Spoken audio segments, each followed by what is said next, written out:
They are the nonces we talked about last week. Who are not interested in the content. They're not interested in the Siddhartha Road. They shouldn't be around. The first person who says that, get out, get lost, go back to the world. We don't want. I don't want you. I don't want you around. I don't want you even hearing what I have to say. You're not invited to the party. Fuck the fuck off. You're not interested in the content. This is reserved for people who are interested in the concept, the content. You know, and they're going to make use of the 30 years, knowing full well they haven't got that time. So then they would admire somebody like myself who has made that time in life to bring this forth.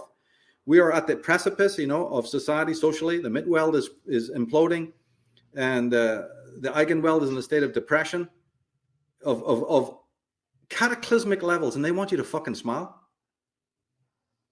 I'm not fucking smiling with this stuff. I'm a very happy person, but see, when it comes to my work, my livelihood, you know, my message, there's very little to smile about. Our movement is riddled with communists and socialists, riddled with it. I'm just going to smile about that. Not to mention all the airheads out there. I see a new generation coming up that's completely feral. How the hell can you do the work I'm doing and be in the garden of weeds? If you people read my, you know, Age of Revealing article, I answer that as well about this deconstructive plutonic work that is involved in excavating, you know, and doing the archaeology to excavate the work of the great minds and to unseat some of the negatives, you know, in the world. And it's a very vast work that needs to take place. But where it's going is further meltdown. My mentors like Blake did predict it can get even worse.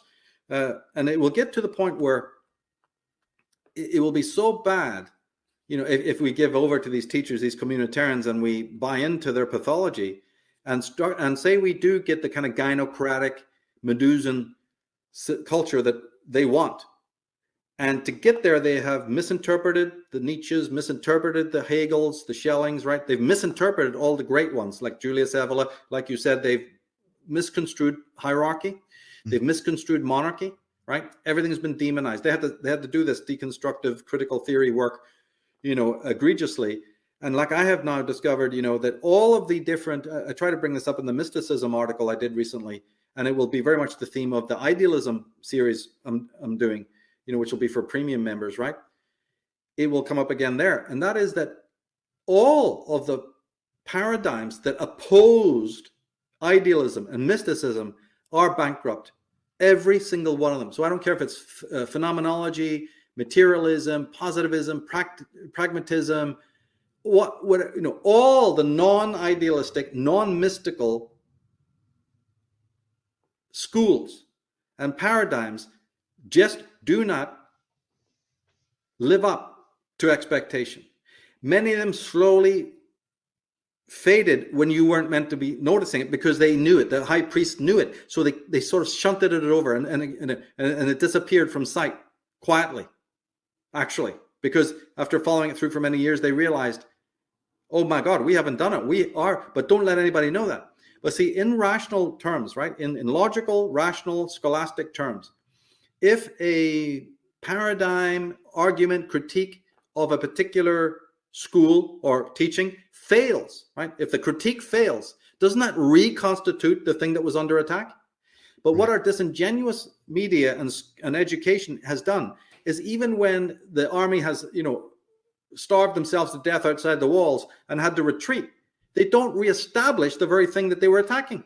So idealism and mysticism and other incredibly, you know, brilliant paradigms have remained off the center stage, even though they should be restored. So my work, and I hope the work of a lot of people listening here, they have a job, a duty at hand. You can't get depressed when you have work to do.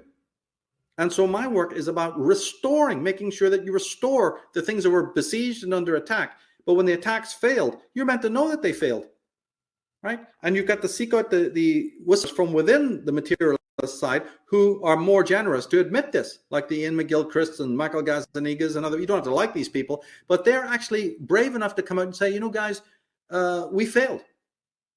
It's not neuroscience we have, it's neuromythology.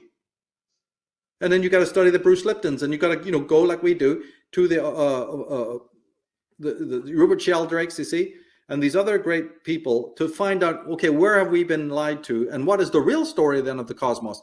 You know, Hans Alfvén to replace, you know, Einstein or whatever, right? Victor Schauberger, Walter Russell, etc. You go and you find out the alternative. So the work that is desired. It doesn't need a smile. It doesn't need anything. It doesn't need tears or smile. It's work. It's just you are out there getting your hands dirty, restoring the world, restoring knowledge. Why are you worrying with what clothes I've got on, who I hang around with, what my, if I'm smiling or not smiling? Why are you worrying about that? You know why you're worrying about it? Because you're a fucking arsehole. Pure and fucking simple. You're not interested in anything to do with what we're talking about. You're just some fucking savage, right? Fucking internet surfing asshole, a troll. You don't contribute, you don't purchase anything, you don't support anything, you're garbage. And you are therefore part of the problem that all the people we accuse, you're in that fucking mix. In fact, you're the shithead in the way. We can't even get to the enemy because you fucking double Dutch motherfuckers, backstabbing, smirking assholes are in the fucking way. But see, I've never cared about you since I started this movement. If I did, I would have finished in the first year. You kind of people, right, who can't throw stones, they'll throw dust. Throw all the rocks you fucking want. I've withstood it. I'm 30 years experienced. I've gone through you all.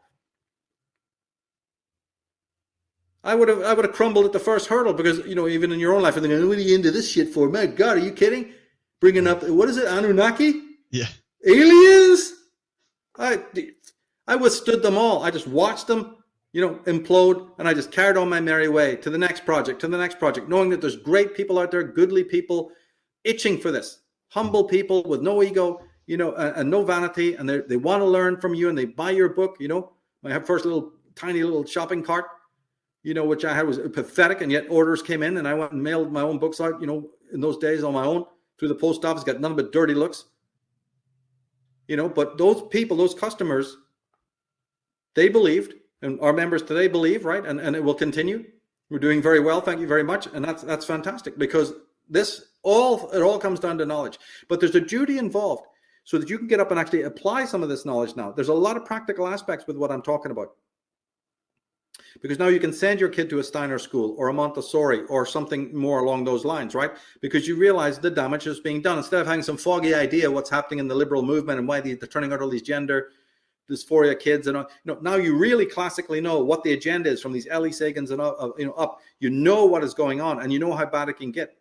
But now you turn the tide in a small way, right? Even 1 degree you missing the iceberg can be the difference between life and death. But moving the furniture around on the Titanic, like all these other teachers and false pastors are telling you to do, that's not going to work. You've got to actually grab the wheel, and that's what our work is all dedicated for, right? It's truth against the world.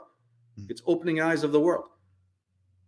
And I said, learn the motto that these socialists and liberals are the worst advertisement for themselves. That's right. So you can just take them fucking down. They are absolutely pathetic. And so from day one, when I send you to Nikki Rapana, and when I send you over to, one of these other great minds, even some of them from the enemy's camp, like say an Erich Fromm, right? Yeah, but they're not the hardcore. They're actually quite humanitarian people that regretted their memberships later on and sort of steered away. That's what I do beautifully. I can present you to a whole group of scholars, right? From all extremes. I'm probably the only one who can do this. Because knowledge is knowledge. It doesn't matter where it comes from.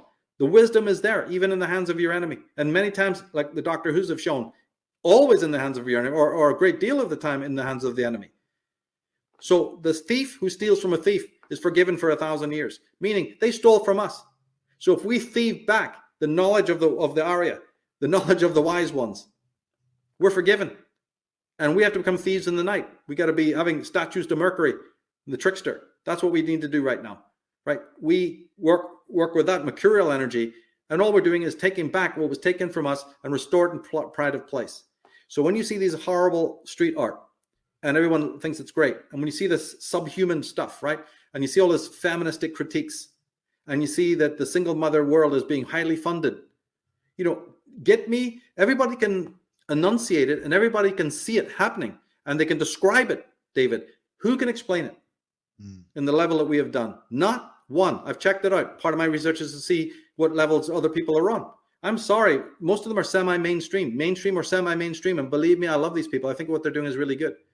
But it is also very, very superficial.